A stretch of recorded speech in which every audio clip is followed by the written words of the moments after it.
পরিবেশ বলেছে, পরিবেশ কাকে বলে, পরিবেশ কত প্রকার, কি বাংলা দিয়ে আপনাদেরকে যত তাড়াতাড়ি বুঝবেন। আমরা অনেকেই বলেছি পরিবেশ তিন প্রকার: সামাজিক পরিবেশ, পারিবারিক পরিবেশ, প্রাকৃতিক পরিবেশ। আবার কোনো বই লেখা আছে পরিবেশ তিন প্রকার, একটা আছে প্রাকৃতিক পরিবেশ ও সামাজিক পরিবেশ। আচ্ছা, এখন লাইনে আসুন, প্রাকৃতিক পরিবেশ কাকে বলে, সামাজিক পরিবেশ কাকে বলে? এই দুইটা যদি আমরা বুঝি, ওই দুই স্কুলের মাস্টার হয়ে থাকে, আমার মনে হয় যে আল্লাহর সাথে কখনো শেয়ার করতে পারে না, কারণ তার ভিতরে আল্লাহর ভয়ে নাই। এই প্রাকৃতিক থেকে মানুষের সাথে তুলনা করতে কথা বলেন ঠিক কিনা? প্রথম নম্বর কথা, প্রাকৃতিক পরিবেশ কাকে বলে আর সামাজিক পরিবেশ কাকে বলে?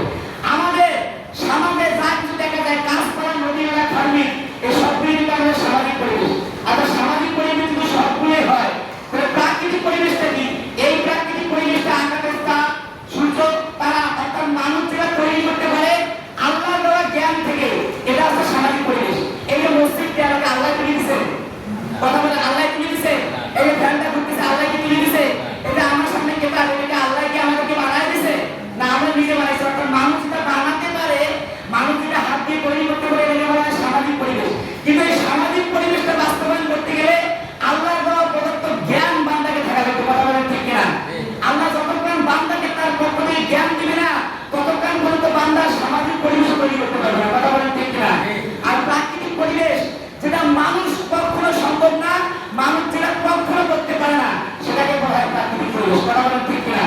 যেমন আকাশের সূর্য, তারা, চন্দ্র, পর্বত, এগুলো কি মানুষ তৈরি করতে পারে? মানুষ তৈরি করতে পারে না, এটা হচ্ছে প্রাকৃতিক পরিবেশ। কিন্তু আজকে আমরা মানুষ বললাম যে জনগণের হচ্ছে সবল ক্ষমতার উৎস।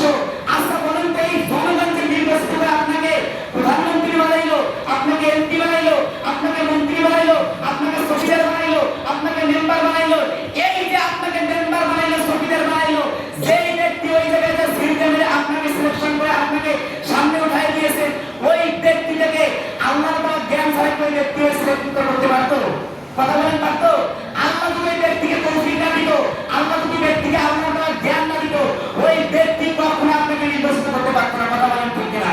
এজন্য সব ক্ষেত্রে আমার আল্লাহর রহমত, আমার আল্লাহর ভালোবাসা আছে, এই জিনিসটা আমাদেরকে বোঝা লাগবে। এজন্য আমি বলি, কোন ব্যক্তি প্রাকৃতিক পরিবেশ বা সামাজিক পরিবেশ বুঝতো, আমার মনে হয় ওই দিকে কোরআনের জ্ঞান না থাকতে এটাও আমার বোঝা দরকার। সামাজিক পরিবেশ করতে গিয়েও আল্লাহর দেওয়া জ্ঞান যতক্ষণ পারবে না, ততক্ষণ মানুষ বিল্ডিং তৈরি করতে পারবে না, ততক্ষণ ওই জায়গায় তো আল্লাহর জ্ঞান আছে। আর প্রাকৃতিক পরিবেশ যেটা আল্লাহর দেওয়া, ততক্ষণ মানুষ কর্ম তৈরি করতে পারে না, এটাও আল্লাহর দেওয়া জ্ঞানের ব্যাপার আছে। তাহলে আমরা মানুষ হইয়া কেমন করে আল্লাহর দেওয়া শরীরের ভিতরে লিপ্ত হয়ে আছি? আজকে আমরা মানুষ হইয়া কেমন করে আজকে এই যে ফজরের নামাজ ছেড়ে দিয়েছি, আজকে আমরা কেমন মুসলমান হয়েছি বলেন তো? আমাদের ভিতরে এতটুকু জ্ঞান আমাদের ভিতরে এখন নাই। আজকে আমরা কথা বলা শুরু করতেছি, মনে করতেছি সাধারণ বিষয়, মনে করতেছি সাধারণ বিষয়। আরে আপনার ইমানে যদি এভাবে চলে যায়, আপনি নামাজ পড়ে কি করবেন? বোঝা লাগবে। কোন একটা কাজ করতে গেলাম, আমরা কিছু মনে করি না, মনে করি সাধারণ বিষয়, কি হবে? কিন্তু এই কাজের ভিতরে যে সেরে আমার ইমানে চলে যাবে, এই কাজের ভিতরে আমার ইমান ভাঙে 10টা অপশন একটা পড়ে গেলে আমার তো ইমানেই শেষ, নামাজ পড়ি কার জন্য? কিন্তু আমরা বুঝি না, আমরা মনে করি আমি যেটা করতেছি এটাই করতে, আমি যেটা করতেছি আর হইতে গিয়ে একটু কষ্ট করে কি আর হবে, মানে সাধারণ বিষয় নিয়ে দিতেছি। আল্লাহ আমাদেরকে বোঝার মতো তৌফিক দান করুন, জোরে বলেন আমিন। তাহলে আল্লাহ রব্বুল আলামিন আমাদেরকে বলল প্রথম নাম্বার আসা দোয়া আকিমুস সালাহ, নামাজের বাস্তবায়ন করা লাগবে। এই বিষয়টা আল্লাহ তাআলা ফরজ, তো আমরা জানি না আমাদের ফরজ, তার মধ্যে এটা একটা ফরজ, এটা আমরা সবাই বুঝি কিন্তু মানি না। আল্লাহ পাক প্রায় 500 ফরজ আমাদের জন্য দিয়েছে, কিন্তু এটা একটা ফরজ আমরা সবাই জানি কিন্তু কেউ মানি না। আমরা মানার দিক দিয়ে আমরা নাই, জানার দিক দিয়ে আমরা আছি, কিন্তু জানি যে ফরজ কিন্তু মানার দিক দিয়ে আমরা নাই।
তখনই মনুষ্য ব্যক্তি এমনিতে বিবেচিত অবস্থায় করিয়ে শুনে যাবে, এই কেমন কথা? এ দুনিয়ার জন্য শুনে যাবে, মৃত্যু থেকে শুনে যাবে। তখন আল্লাহ পাক রব্বুল আলামিন ওই ফেরেশতাকে বলবে তুমি তাকে গ্রাস করো। তখন ওই ফেরেশতাটা তাকে গ্রাস করবে। ইয়া আইয়ুহান নাফসুল মুতমাইন্নাহ, হে প্রশান্ত আত্মা, উখরিজি ইলা আযাবিল্লাহ, রূহকে নিয়ে আযাব এবং গজবের দিকে, মানে আল্লাহ জাহান্নামের দিকে, বলেন নাউজুবিল্লাহ। রূহটাকে বের করিয়া জাহান্নামের দিকে নিতে বলল। যখন এটা ভালো লাগবে, হাদিসে পাওয়া যায় মৃত্যুর যন্ত্রণা এতটা কঠিন, জীবিত বকরিকে চালালে, জীবিত বকরি জীবিত অবস্থা তার শরীর থেকে 4 মাস খোলা হলে যতটা কষ্ট পাবে, তার থেকে 40 গুণ বেশি কষ্ট মানুষের যখন দেহ থেকে তার রূহ থেকে বের করা হয়।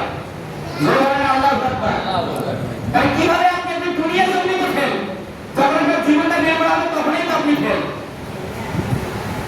আর যে ব্যক্তি না ফজর নামাজ পড়ছেন বা নামাজের সাথে সম্পর্ক আছে, আল্লাহ প্রদত্ত আইনকে সম্মান করেন, তখন আল্লাহ পাক ওই ব্যক্তির জন্য সুখবর দিয়েছেন যে ইয়া আইয়াতুহান নাফসুল মুতমাইন্নাহ, হে প্রশান্ত আত্মা, উখরিজি ইলা মাগফিরাতিল্লাহি ওয়া রিদওয়ানিহি। বুখারীর বর্ণনা, বানানো কথা বলবো না, বলছে যে উখরিজি ইলা মাগফিরাতিল্লাহি ওয়া রিদওয়ানিহি, চলে আসো আত্মা, তোমার কোনো টেনশন নাই, তোমার কোনো দুশ্চিন্তা নাই। ফেরেশতাকে ডাকতে বলে, ফেরেশতা খবরদার, আমার ওই জান্নাতের একটু রূহ তোমার হাতে নিবে না, ওই জান্নাতের ব্যক্তির রূহ যাও জান্নাত থেকে একটা কাপড় নিয়ে এসো, সুগন্ধি মাখা কাপড়, ওই কাপড়ের ভিতরে আমার জান্নাতের একটু রূহ নাও, নাওয়ার পরে আমার এই জান্নাতের একটু রূহটাকে এই নিয়ে আমার জান্নাতে তুমি নিক্ষেপ করে দাও। বলেন সুবহানাল্লাহ। এই দুনিয়াতে আপনার শাস্তি এবং শান্তি, আপনি দুনিয়াতেই শাস্তি এবং শান্তি পাবেন যদি আপনার নামাজের সাথে সম্পর্ক করেন, কিন্তু নাই।